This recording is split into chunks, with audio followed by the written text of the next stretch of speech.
பேச்சுலர்ஸ்க்கும் அதை ட்ரை பண்ணி பார்க்கலாம்.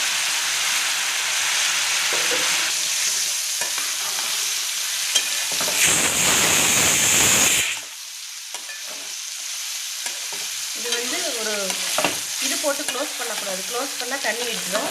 இது ஃப்ரை மாதிரி செய்கிறோம், அதனால் நம்ம ஓப்பன் பண்ணியே நல்லா ஃப்ரை பண்ணிக்கலாம்.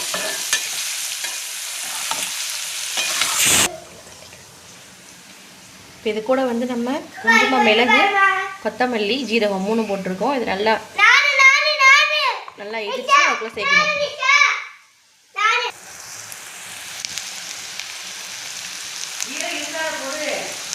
நல்லா ஃப்ரை ஆகிடுச்சு. இப்போ சாம்பார் பவுடர் ஆட் பண்ணிக்கலாம்.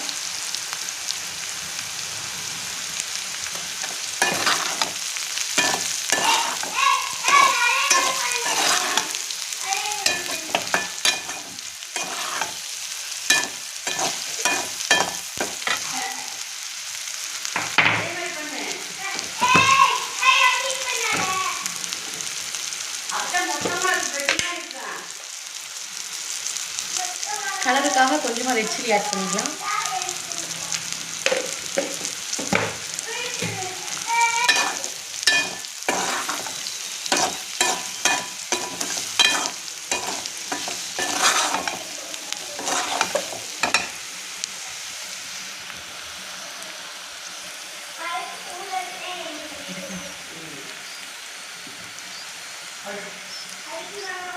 இப்போ நம்ம இந்த ஸ்மாஷ் பண்ணி வச்சுருக்கோம், இதை சேர்த்துக்கலாம்.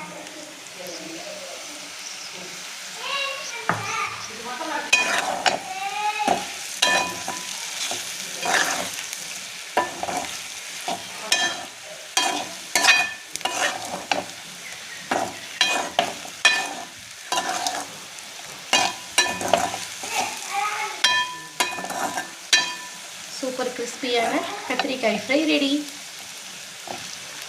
Thank you for watching. Bye.